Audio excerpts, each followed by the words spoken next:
You're welcome to the afternoon segment of the Web TV Coronomics Watch as we continue our day 9 coverage of the lockdown in FCT, Abuja, Lagos, Ogun State, and other parts of the country. We bring you updates on COVID-19 and its impact on the global, African, and Nigerian economy. Just to let you know that Nigeria's current COVID-19 confirmed cases are 254, with 6 deaths and 44 recoveries. And just giving you the latest updates, the Presidential Fiscal Stimulus Committee, chaired by Finance, Budget and National Planning Minister, Mrs. Zainab Ahmed, held a meeting today with the leaders of the National Assembly to discuss COVID-19 measures taken so far, the crude oil price decline, and the review of the budget 2020 assumptions, amongst others. That's the latest key updates we have. We continue our conversation, afternoon session of Web TV Coronomics Watch. We meet to discuss the concept of vocalized leadership written by him several years ago. It's Mr. John Wese, as strategic management consultant. Nice to have you, Mr. John Wese. Otto, thank you. Thank you once again for the privilege and the honor to join you guys on Web TV. Yes. Thank you. Nice to see you. When people write things, sometimes you don't know when that will come into prominence or relevance. And this article, when I went through it, I saw that it was very critical for times like this, vocalized leadership.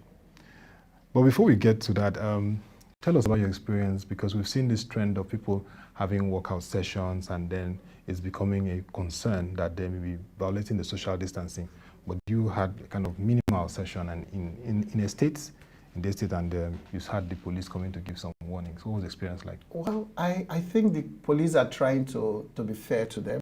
Yeah. They are actually trying to help us keep to the social distancing precaution, as part of ways to prevent the spread of this disease. And as more tests is being done, we're creating more test centers across the Federation, as you can see.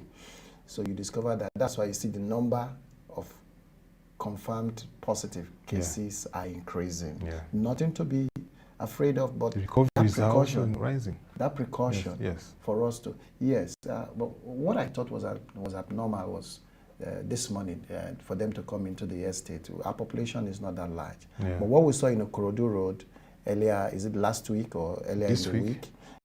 Yes, that was actually abnormal. We should do our best to keep to these instructions while we check ourselves. Those are necessary precautions. Are they taking it too far? Maybe not, and maybe yes. But I think precaution, like they say, is better than cure. By the way, this virus has no cure. We haven't found any yet. They're still working on the vaccines. Yes, even people that they've used the chloroquine as a clinical trial, this thing for, they are now experiencing the reason why chloroquine was actually discontinued.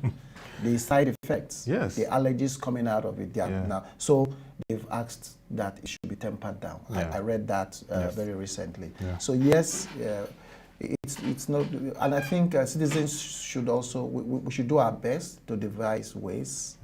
We talked about adaptability a few days ago, 2 days ago, to be able to find a way to work out within the confines of our places or our nearest neighborhood. Again, people want to express themselves. People want to talk. People want to at least see and breathe. We're all ballooning at home because we're not going out and exercising, making movements. Yes, those are good precautions for all of us to take. Trust me. But my worry, I'm sure you've read that, is the case of Katsina State. That they said died. That not even the dead. That they said the state government, it was in the news, had lifted the ban on Friday public, worship. My goodness, what are they trying to tell us? Friday worships. If Iran could take those steps, Iran has turned one of their mosques into a place to make masks. So it beats my imagination how our leadership, how we are reacting and how we are responding. Anyway. That's not a good news. That. And then you also expressed your concerns welcoming the burning issue around the fire outbreak at the Office of the Accountant General. Otto, that is a very worrying incident, and it's grave. For why we may not know what the cause of that fire incident is right now, but it is actually worrying. And if you see our citizens, if you watch the social media channels and the comments people are making, again, we are losing trust. Are we saying we cannot protect our public assets? Very critical public assets. This is the treasury. They call it treasury. This is the Accountant General's office. Yes. This is a building I know very well. Surrounding this building, or adjacent or opposite this building, you have the office of the police commissioner for the FCT. Police commissioner? Just a few blocks beside it. You have the old CBN building. Not too far behind it. You also have the Nigerian Security Printing and Minting Office. Almost opposite this same building. So it's a place we all know. Very sensitive it's a very, again, it talks about our facility management. You know, the things we put in place to look at all this. So we don't know, but we can't give this kind of excuse in this season. We are hurting. Season of accountability. Need for transparency. We are hurting. So we must do everything that we need to do to protect these assets. These are national assets. What has happened today? Do we know the level of damage that has taken place? The implications of that, the wider implications of that on our public finance management at this time when we're even borrowing and even trying to balance. It's not a good story. It doesn't matter who is leading the place. It doesn't matter. It's not a good story. What it means is that, does it mean that some devices or some appliances were kept on while the offices closed? Does it mean we don't have people who are facility managers in the place who could have been going all the floors to check that all the offices, all the appliances were switched off? Or those that probably had passes to come, they forgot to switch off a particular appliance or two? I don't know, but something is wrong somewhere. This is poor management. This is a major issue for us to deal with. Yes, and we hope that proper investigations will be carried out and do we are hopeful. We must remain that hopeful. When it comes to our country. That hopeful. Thank you, Doctor. Yes. So the concept of vocalized leadership, you wrote about it, like you said, 4 years ago. Very interesting. And looking at those features and those things, a time like this, there's I watched an MP session in the UK where one of the MPs said that unprecedented periods require unprecedented responses. And this kind of time, we need that concept in place, vocalized leadership. Can you give us some insight into this concept of vocalized leadership, just in terms of the concept? We'll look at some parts and aspects of it. Well, thank you for that. That was an article I put on LinkedIn 4 years ago. So I was shocked when you brought it up. When you were, thank you for that. Not that one is trying to promote that. That was a reflection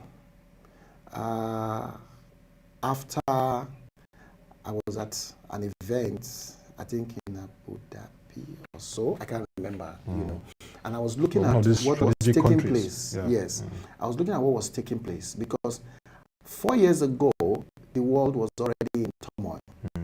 Okay?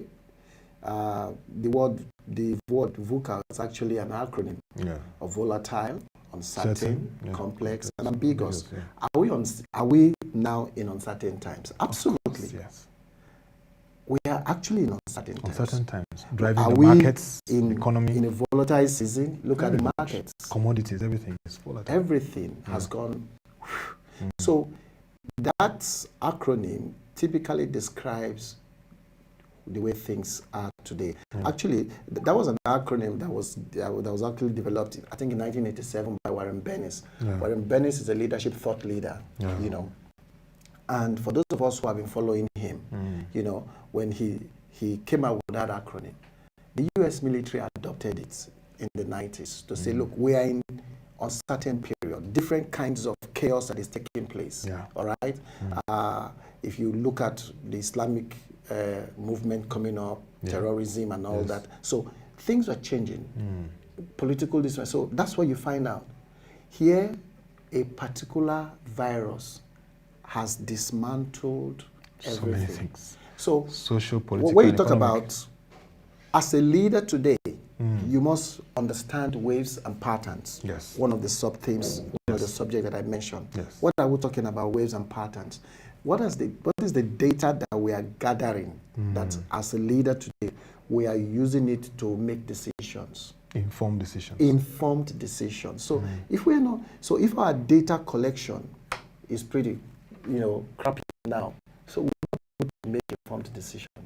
And that's the challenge, because recently we're seeing that even the U.S. Labor Department of Statistics and the Office of National Statistics UK are saying that this COVID will affect their capacity to get those reliable data, to make those right projections and even reports on the economy. Again, that shows you that challenge. That's true. Those statements were made in context. Yes. Why were they made in context? You discover that the touch points to pick relevant data, the people to go and do that are where? At home. The lockdown has really had its effect. Yes. That's the one. So it is not everything you could use technology data to pick. You still need human beings to capture this data. Human interaction, their experience. You get it, but you still need human beings to capture these data and impute into models. You get my point? For which analysis can be done, and we can now make decisions as the case may be. So yes, they are right. We need to get that done. Again, within this context, we're asking the NCDC, please tell us your rate of tests. It has to do Very with important, data. yes. Because people have built models, and we're not asking out of cynicism. No. We are asking these questions out of sincerity and truth, so that we can, people who are doing all manner of analysis and projections can estimate and also give ideas on how we can better prepare. For example, what is the rate of tests? You need data. Per state? Per state. What is the rate of calls to each state's hotlines? Hotlines, yes. Not to talk of the NCDC. So we need to capture all of these things. In complaints management, for example, the MTNs of this world, Airtels who provide customer. For every call you make to the customer service or the customer support, it is documented. It is analyzed. Was this problem resolved? Was it not resolved? Why wasn't it resolved? How many calls are we getting? Which area of these faults are we having? So these analysis, you capture all of this data and you put it into a solution, and decisions are made. That's what we are talking about. So the NCDC should please, we appreciate the great work they are doing. We also need to know the rate of test in every state. If you look at the numbers, which the summary you just gave us now, the numbers are going up gradually. Why? Because we are being able to do more tests. We are increasing capacity. We're increasing capacity to do more tests. Because we're increasing capacity, so we're now seeing more people testing positive. Another thing it does is this. People are now confident. People who are probably managing these things in-house. We are Nigerians. We are, to a large extent. Just we don't respond to calls easily. If you know you are having these symptoms, please call. If you call, so somebody will attend to you. If you call, it is busy. If you call again. That's what we are telling our citizens. So somebody must be out there, which is why we are here. To tell our people, to say, listen, you need to support government if you know anybody that is manifesting any symptom. But we need this data. Every call that is made to all of these hotlines across the states and the federation, because all the states have developed, they've created hotlines themselves. And I think most of these lines are toll-free. I may be wrong, but I think they are toll-free. So that people can interact, call, and then they can go to trace what do I do? And know what I'm feeling this, or I have my neighbor that is feeling this way, and that kind. So that's why we need this data. Those data help us to do what? To make decisions. Form decisions. So we can now see the patterns. And the patterns. Yes, to get things done. And that's what you guys do in ProShare, by the way. Thanks for that. Thanks for that. And then you see, in times like this, leaders need to be able to sight the unseen. People lose hope, people are worried, uncertainty, complexities, ambiguity. How should leaders effect communication, whether it's a president, head of government, CEO, even at the point of a father in the family? At this point, sight faith leaders too, faith-based leaders too. What we are talking about is vision. Vision, Another word for sight unseen, what I was talking about. You must show visionary leadership. You don't talk it. You must demonstrate it. I saw one of the posts that Femi made when he talks about at this time leaders are born. And I said, Femi, I would rather argue differently. Okay. I said leaders are seen. Leaders are seen at this time. At this time. Times of crisis. This is a critical time. We're in crisis. And it's not just Nigeria, it's globally. So there is nowhere to run for help. Yes. So from this President Trump to all leaders, everybody they know that they have the pressure. Every leader in the world today is under pressure. Yes. So this is the time we now see what vision as a leader are you painting in clear, simple terms. What vision are you painting to your citizens in your state? Okay, before I came to the studio, the Presidential Committee on COVID, led by the Secretary, SGF, yes. They were in Lagos today. Mustafa, They were in Lagos, and they commended the leadership of the Lagos State government and the entire crew. You can't take that away. We said it last week when you can't take excellence out of Lagos. So as a leader in Lagos, you must comfort. You must rise up to it. You must rise up to the occasion, however it is. So that's what we had clamored for Mr. President to come talk to us. However, we don't care. Just come and talk to us. We need to see you. And eventually he came and he spoke. Now, we're not here to debate the content, but that he came and he spoke and said, please give this support. So as citizens, you've spoken all over the world. Okay, Boris Johnson is in critical intensive care. Who took over from him? His foreign minister. Raab is foreign minister. Stood up. By the way, Raab lost to him for prime ministership. In the Conservative Party. Yes. Raab lost to him, prime minister. So, and Raab has risen up to the occasion. That's what we are saying. What vision are you painting? The Queen gave a speech. Very inspiring speech. Very inspiring speech. You get the point. So we need to see. Again, I've not seen the Vice President. Is it our own Vice President? Our own Vice President. Yes. At this point in time. We need to see him. We need to see him. We are not seeing the president. He's the chairman of the Economic Sustainability Committee. We need to see him. Yes. Don't we see Trump and Pence? Mike Pence. Wherever you find Trump, Pence is beside him. We need to see Mr. Vice President. We need to see him. This is the time. Unless there is something we don't know. No, let's be frank. We need to. You see, this is the time that, and I know, the little that I know of the Vice President, this is the time we need to say, look, we are there for you. We are talking to you. We are doing things or something. It inspires hope. Look at the Oyo State Governor, Seyi Makinde.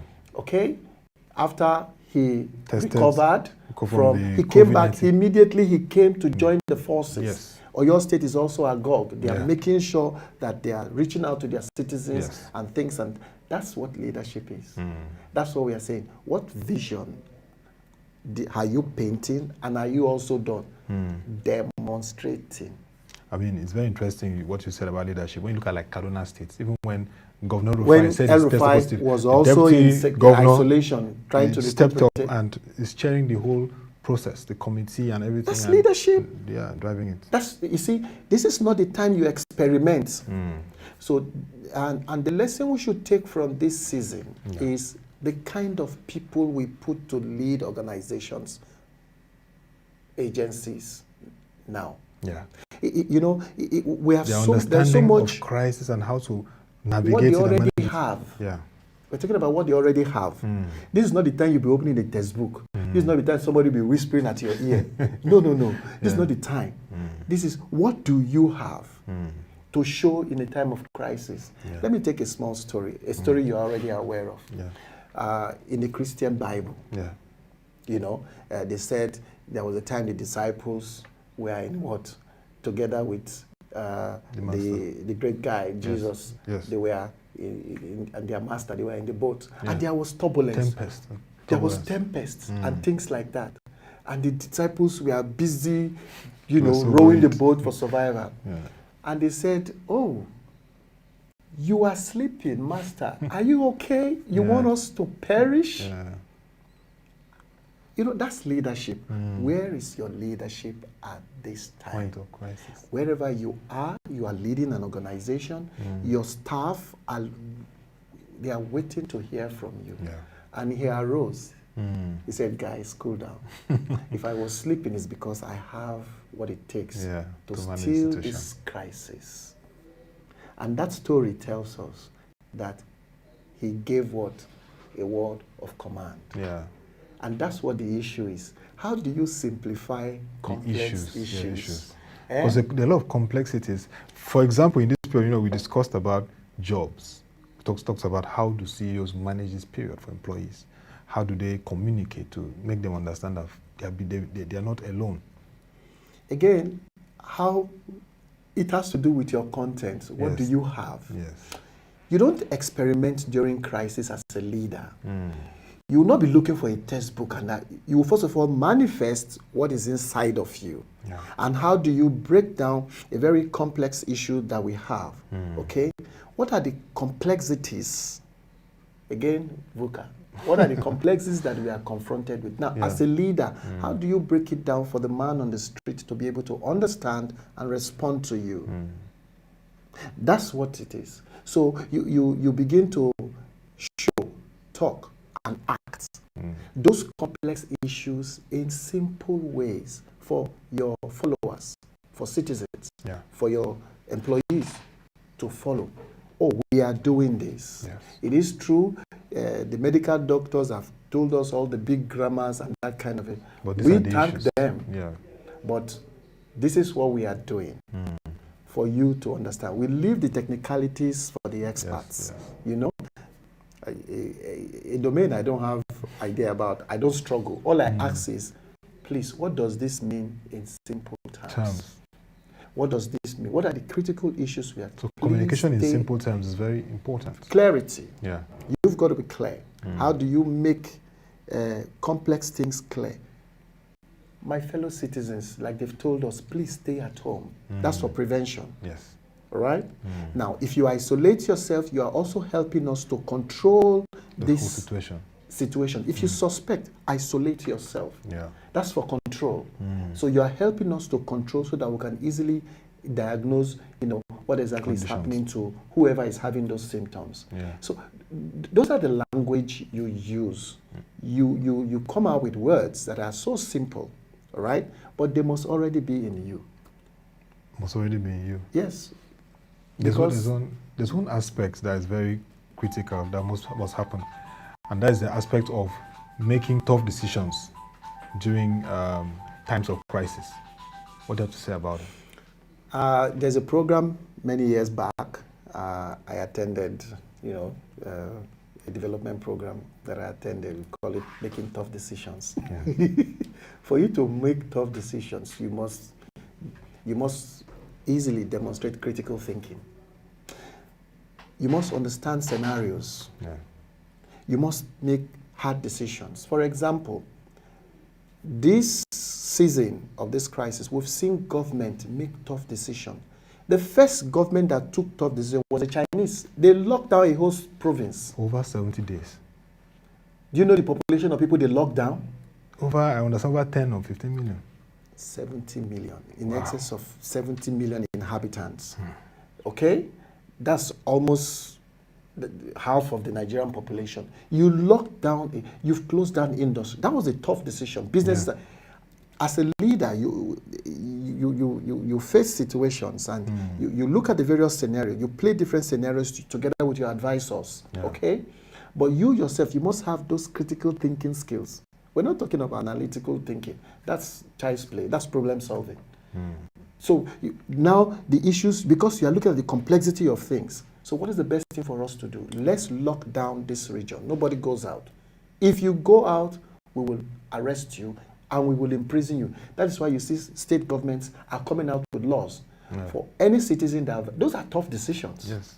Does that make sense now? Yes, it does. So the people that have flouted this, all right, you won't take kindly to them, because for you to make those decisions and you rushed to the State House of Assembly to promulgate such law is to protect you. Those are tough decisions. You don't want businesses to close. Very important. March has gone. How many businesses have earned anything? Not even very few. If any. Maybe the telcos. Yeah, that's what I said. Maybe the telcos, the utilities, water corporation, NEPA, and things like that. Aside of that, the guys that are doing daily work. So businesses have shut down. So look at places of worship. So many things have been challenged. Yeah. So many things have been challenged. Yes. Certain things we have woken up from creation, or from 2,000-3,000 years ago, where we convoke to worship. All of a sudden, over 100 years. Hundreds of years. Because the last pandemic, they were shut down. So. But since that time. Yes, I heard in 1918, yes, it was pandemic, that they were shut down. The scale of shutdown then, can you compare it to the scale of shutdown now? Population explosion, everything. Yeah. Businesses are closing down. It takes tough decision. By the way, the first major tough decision took place last year when Boeing was asked to, the 737 MAX after the sequence of crashes, was asked to. Do you know what happened to Boeing? They were going to go. That was supposed to be their cash cow. So that's what leaders do now. You've got to make tough decisions that will even affect you. Yeah. That will even affect the way you do things. So you're going to deny yourself certain things. That's what we are talking. Are we seeing our leaders making those tough calls now? Tough calls, particularly in our own country. We hear the tough calls for reforms, critical economic reform. This is the opportunity for us to reset. Thank you, Otto. Thank you. You see, this is the time for us to make tough calls, tough decisions. Yeah. We can't run this system the way we used to. Yeah. Look at the way our health system is. There is panic. Our leaders have nowhere to run to. So every one of you, every one of our friends who are in leadership, they should call for a reflection, for you to give up something so that this system stays. You are not a Nigerian in error. Not by error. None of us. Yes. None of us. The guy upstairs, like I say, he knows how he knows why that happened. You get the point. Yes. Why are you not white? Why are you not brown? Okay? Yeah. So there are certain things that are beyond the comprehension. However, we need to make these tough calls so that things can change. And we need to grow this economy. With the palliatives, the government, we're not asking, people are not asking, okay, where will this money come from? Yeah. But that's not our business. Yes. Government is ways and means. They will create it. That's why they're a government. And being slow in making those tough calls have come with cost to the citizens. Absolutely. Absolutely. Yeah. Yeah. I mean, look at this sluggishness. Yeah. What is happening in the U.S.? Yes, yeah. Okay? The levity with which President Donald Trump treated this issue. Meanwhile, the World Health Organization was screaming, hey, don't joke with this thing. Yeah. From what we are seeing. You get my point. That consultation with the team. After they got to China and they saw the scale, I'm sure we don't have the real numbers of deaths in China. I'm sure, like everybody else. That was why they said, listen. Make these tough calls. Yeah. Stay at home. Shut down. Social distancing. Don't move. Wash your hands. Yeah. Like when I leave the studio today, as I get back home, the first thing I do is wash my hands thoroughly. That's the truth. Just wash it thoroughly. You need to wash it thoroughly with soap. It has now become part of me. I go straight to the kitchen. I wash my hands thoroughly before I touch any other thing. You know? Very important. We're all now doing ablution. Hygiene. We're all now doing ablution. But those tough decisions are very key for times like this. Yes, please. For the common good of everyone. For inclusive policies. Absolutely. Yeah. So what are your reflections for today? Today, my 2 words for today. The first one is compassion. Compassion. You need to look at yourself as part of building up your resilience for this season, to show compassion, first to yourself. What are the synonyms that you can attach to compassion? Charity, love, sacrifice. So any one of the synonyms that you can put together for the word compassion, it means you must also show care for your neighbor. Hi, neighbor. Hi, friends. Call people. Hey, are you guys okay? What is happening to you? You get the point. Yes. I have not seen our leaders doing that. They must show compassion to citizens. Now, the palliatives, some of the distributions we've seen, our citizens are complaining. How many of our leaders have gone to say, guys, we are coming. We have this for you to start with. That's showing compassion. That's showing sacrifice. That's also showing leadership. Yeah. Okay? The next word is connection. Connection. That's very key for leadership. When you demonstrate and you show compassion, you create connection between you and the circumstance.